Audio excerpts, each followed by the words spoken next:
Assalamualaikum warahmatullahi wabarakatuh. Ketemu lagi dengan saya, trainer Amir Faisal. Kalau Anda ingin tahu lebih banyak tentang saya, Anda bisa cari di Google, ketik trainer Amir Faisal. Di sana Anda bisa membaca CV saya dan juga saya sudah membuat puluhan blog-blog di sana. Nah, kalau Anda ingin ikuti platform digital saya yang lain, yaitu NLP, Neuro Linguistic Programming, Anda bisa juga bergabung dengan di fanpage saya, ketik juga trainer Amir Faisal, tapi di Facebook. Jadi cari, di search di baris paling atas wall Anda, yang ada gambar lensa itu, Anda ketik trainer Amir Faisal dan diklik, dan jangan lupa di like. Di sana saya sudah membuat 13 lesson ya, dalam 13 postingan, dan sudah diikuti sekitar 1070 orang. Anda boleh menyimak baik dari mulai lesson 1, lesson 3, lesson 7 dan seterusnya, dan silahkan ajukan pertanyaan, dan ketika nanti Anda mengajukan pertanyaan dengan mengetik komen, maka Facebook akan memberikan notifikasi pada saya sehingga saya tahu kalau ada pertanyaan dan segera akan saya jawab. Oke teman sekalian, sebelum kita membahas tentang bagaimana membangun brand organisasi sosial ataupun organisasi ormas, ada satu hal yang perlu saya berikan kepada Anda, yaitu apa yang saya sebut sebagai membuat lompatan hidup, ya, membuat lompatan hidup atau membuat peningkatan level, ya, peningkatan level hidup. Teman sekalian, jadi ibaratnya krisis itu begini, ibaratnya ketika Anda sedang berdiri, kemudian tanah yang Anda duduk, tempat Anda berdiri itu longsor tiba-tiba. Maka mau tidak mau Anda harus melompat. So kalau Anda hanya tetap berdiri di situ atau Anda hanya berjalan, maka Anda akan ikut longsor dan terjun ke jurang. Maka satu hal yang harus Anda lakukan adalah membuat lompatan. Ini yang saya maksud hari ini, saya ingin berikan pada Anda bagaimana membuat sebuah lompatan hidup. Ada sebuah tools yang disebut sebagai quantum life transformation. Jadi quantum itu adalah kecepatan cahaya, kecepatan kuantum, life itu kehidupan, dan transformation. Jadi membuat transformasi kehidupan dengan cepat, menaikkan level Anda. Ada 5 level yang harus Anda lalui, sehingga Anda bisa membuat lompatan hidup, Anda bisa meningkatkan level secara cepat. Ada 5 level. Mari kita pelajari satu persatu. Level yang paling rendah dari kehidupan kita adalah level 1. Apa level 1 itu? Level 1 adalah level needs. Kebutuhan. Itu hampir dimiliki oleh semua orang. Ya, jadi semua orang hidup itu pasti punya kebutuhan. Kebutuhan makan, kebutuhan minum, kebutuhan rasa aman, kebutuhan tempat tinggal, dan seterusnya. Semua orang, bahkan makhluk hidup yang lain pun juga demikian. Maka kalau Anda hanya berhenti pada level 1, maka sebenarnya Anda tidak ada bedanya dengan makhluk hidup yang lain. Jadi ini kita bicarakan. Jadi paling tidak kita harus naik dari level ini. Maka untuk menaikkan level paling bawah ini, ya, level 1, level need ini, supaya naik kelas, maka naikkanlah atau tingkatkanlah level Anda ke level 2, yaitu want. Nah, ini yang tidak dimiliki oleh makhluk hidup selain manusia. Karena apa yang namanya keinginan itu hanya dimiliki oleh manusia. Maka untuk menjadi manusia, untuk membedakan dengan makhluk hidup yang lain, Anda harus punya want, harus punya keinginan. Jadi keinginan itu boleh-boleh saja. Bahkan keinginan adalah sebuah energi. Dalam coaching yang saya lakukan, bahkan saya pacu peserta untuk membuat sebanyak-banyaknya keinginan. Keinginan itu menunjukkan bahwa orang itu mempunyai harapan hidup yang tinggi.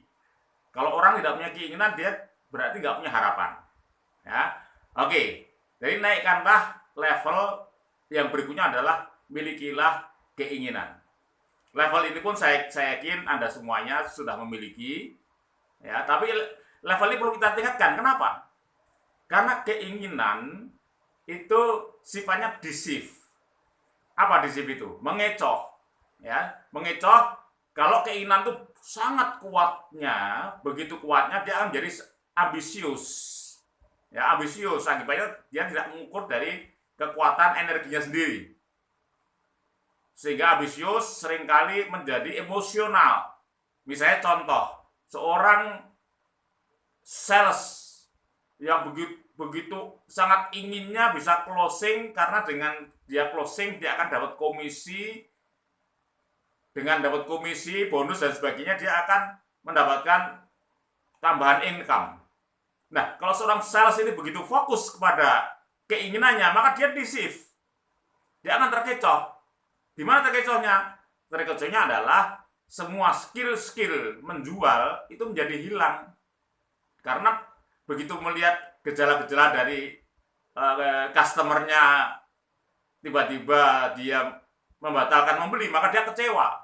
Maka akhirnya kalimat yang muncul sudah tidak lagi menggunakan skill-skill kecerdasan menjual. Nah, jadi ini bisa mengecoh. Maka supaya keinginan tidak mengecoh, maka levelnya naikkan lagi, yaitu level yang di atas keinginan atau want, yaitu dream. Apa bedanya dream dengan want? Bedanya adalah dalam dream itu Anda menunda. Jadi boleh punya keinginan tadi sebanyak-banyaknya, tapi coba Anda sekarang ada schedule. Jadi Anda ukur, Anda membuat sebuah outcome. Dari sekian keinginan itu Anda buat outcome. Jadi tidak harus diperoleh hari ini. Namanya juga mimpi. Jadi boleh Anda tulis saja semua keinginan itu. Kemudian Anda berikan schedule yang sesuai dengan kemampuan Anda, kapasitas Anda untuk mencapainya. Jadi dream itu adalah sebuah keinginan yang ditunda. Jadi Anda sekarang sudah merasa lega bahwa Anda sudah punya program yang berisi pemenuhan keinginan-keinginan Anda. Jadi dia dinaikkan lagi level lebih tinggi dari keinginan, yaitu dream. Dream adalah sebuah program yang berisi keinginan. Teman sekalian, tapi dream ini tidak cukup mempunyai energi. Maka dia agar memiliki energi, dinaikkan lagi levelnya lebih tinggi lagi, yaitu level yang keempat, namanya passion. Passion, ya bukan passion. Kalau pasien itu passion itu pasien, passion ya. Passion itu adalah menurut definisi dari Anthony Robbins adalah lose yourself in what you love. Atau menurut definisi yang lain dari Adi Gunawan, passion itu adalah menikmati emosi mimpi. Jadi mengalami impian. Emosinya impian maksud saya. Misalnya begini, Anda memimpikan menjadi seorang CEO.